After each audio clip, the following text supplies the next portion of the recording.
అది సంవత్సరాన్నరలో వచ్చినట్టే చెప్తుండ్రు. వాళ్ళకి 12,000 కోట్లు రావాలని వాళ్ళు మొత్తుకుంటారు. ఎన్ని సంవత్సరాల నుంచి బకాయిలు పెట్టిరు మీరు? సంవత్సరంన్నరలు అంటే ఒక్క అకాడమిక్ ఇయర్లోనే 12,000 కోట్లు అయినాయి. కేటీఆర్ గారు మీరు అన్నీ ఎగ్గొట్టి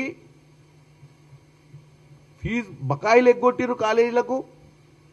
అది కూడా ఈరోజు ఆయన మాట్లాడినటువంటి అంశం సెప్టెంబర్ 17 రజాకార్లను నిజాం పాలనను తరిమి కొట్టిన దినాన ఆయన మాట్లాడే మాటలు చూస్తే ఈరోజు రాష్ట్రం అంతా కూడా ఈరోజు మేము కూడా బైరాన్పల్లిలో రావినారాయణ రెడ్డి గారి విగ్రహాన్ని ఈరోజు ఓపెన్ చేయడం జరిగింది. బైరాన్పల్లిలో పొద్దున్నే 118 మంది బలిదానాలు చేసుకున్న వాళ్ళ గురించి మాట్లాడుతూ రాష్ట్రంలో ప్రజాపాలన అందించే దిశగా ముందుకు పోవాలని మేము మాట్లాడుతుంటే ఇంత మంచి శుభదినంన ఏదైతే మనం కొన్ని వందల మంది బలిదానాల మీద ఆ రోజు రజాకారులను నుంచి విముక్తి కల్పించితే ఈరోజు మనం స్వేచ్ఛా వాయువు పీల్చుకుంటున్నాము. ఆ రోజు ఈరోజు ఏం మాట్లాడుకుంటున్నావు కేటీఆర్ గారు?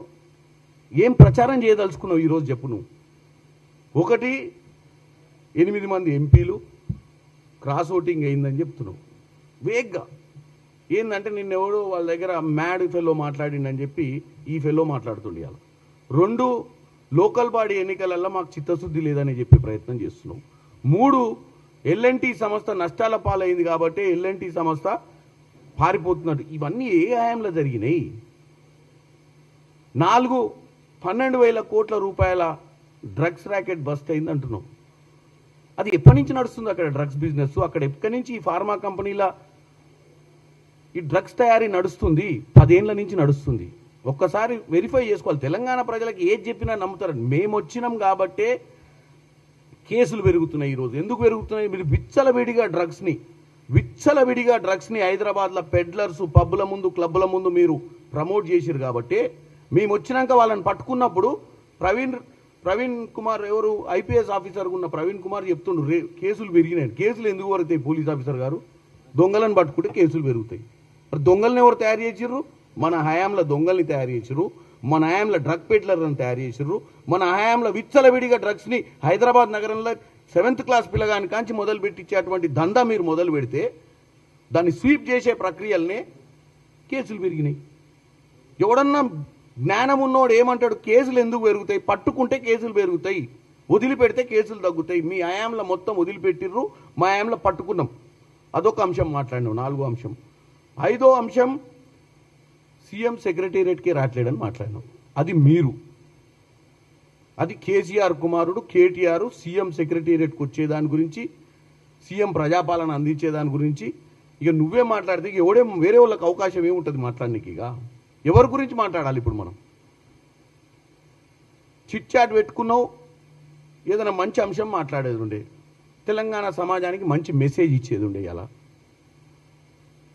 తెలంగాణ సమాజంలో ఆ హయాంలో సాయుధ రైతాంగ పోరాటంలో 1000 మంది బలిదానాల మీద ఆ రోజు సర్దార్ నెహ్రూ గారు, సర్దార్ వల్లభాయ్ పటేల్ గారు వచ్చి ఆ రోజు మనకు స్వేచ్ఛా వాయులు ఇచ్చే ప్రయత్నం చేసి భారతదేశంలో కలిపారు. 1600 మంది బలిదానాలతోటి నీళ్లు నిధులు నియామకాల నినాదంతో తెలంగాణను మీ చేతిలో పెట్టి తెచ్చి మీ హయాంలో 10 ఏళ్ళు ఏం చేసిరో మాట్లాడేది ఉండే, ఇప్పుడు ఏం చేస్తే బాగుంటుందో మాట్లాడేది ఉండే. ఒక్క అంశమన్నా నువ్వు ఇలా పెట్టిన అంశంలో నీ సైకాలజీ అర్థమవుతుంది. నీ సైకాలజీ, నువ్వు మాట్లాడిన అంశాలు, ముఖ్యమంత్రి రేవంత్ రెడ్డి గారు సెక్రటేరియట్కి వస్తలేడు, ప్రజాపాలన అందిస్తలేడు, డ్రగ్స్ గురించి నువ్వు మాట్లాడింది, మెట్రో గురించి నువ్వు మాట్లాడింది, తెలంగాణ ప్రజలు చూస్తారు. మెట్రో ఎవరి హయాంలో వచ్చిందే? మెట్రో 2వ స్థానంలో ఉండే హైదరాబాద్ 2010లో జైపాల్ రెడ్డి గారు అర్బన్ డెవలప్మెంట్ మినిస్టర్ ఉన్నప్పుడు మెట్రో వచ్చింది. మరి నీ 10 ఏళ్ల హయాంలో ఏమైంది? 20వ స్థానానికి పోయింది మెట్రో.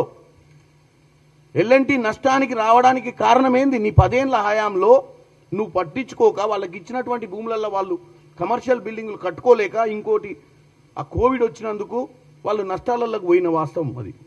దాన్ని తీసుకొచ్చి ఈ ప్రభుత్వానికి అంటగట్టడానికి ప్రయత్నం చేస్తున్నాం. ఈరోజు మేమేమో ఢిల్లీ చుట్టూ ముఖ్యమంత్రి గారు అటు గడ్కరీ గారిని, ఇటు ఖట్టర్ గారిని, RRR కోసం, మెట్రో కోసం ఆయన పదే పోయి ఆడ కలుస్తుంటే నువ్వు ఈడ కూర్చొని ఆ తాపీగా 2 కాళ్ళు దాపుకొని చిట్చాట్ పెట్టి నీకు ఇష్టానుసారంగా మాట్లాడితే తెలంగాణ ప్రజలు ఏమనుకుంటారు? మీ హయాంలో మెట్రోని 20వ స్థానానికి తీసుకుపోయినావు. ఢిల్లీ తర్వాత హైదరాబాద్ 2వ స్థానంలో ఉండే 2010లా. 2014 నుంచి 24 మీరు 23 మీరు అధికారంలో ఉన్నప్పుడు మెట్రో నష్టాల పాలైంది. మెట్రో 20వ స్థానానికి పోయింది. ఇది తెలంగాణ ప్రజలు అర్థం చేసుకోవాలి. ఈరోజు ఈ రాష్ట్రాన్ని మిగులు రాష్ట్రం నుంచి అప్పుల రాష్ట్రానికి ఎట్లా తీసుకుపోయారో, ఈ రాష్ట్రాన్ని డ్రగ్స్ని ఎట్లా ప్రమోట్ చేసిర్రో, ఈ రాష్ట్రంలో మెట్రో నెట్లో కూల్చిర్రో, ఈ రాష్ట్రంలో మీరు ఈరోజు లోకల్ బాడీ ఎలక్షన్లలో రిజర్వేషన్లు కూడా ఈరోజు ఆగడానికి బీసీ బిడ్డలకు తెలవాల్సింది ఏంటంటే వాళ్ళు అయ్యే తీసుకున్నటువంటి నిర్ణయాల వల్లనే. ఇవన్నీ చెప్పడం మర్చిపోయి ఆడ కూర్చొని ఏదో మాట్లాడి వెళ్ళిపోతే సరిపోద్దని చెప్పి లాస్ట్కు సీఎం రేవంత్ రెడ్డి గారిని ప్రజలు ఎన్నుకుర్రు.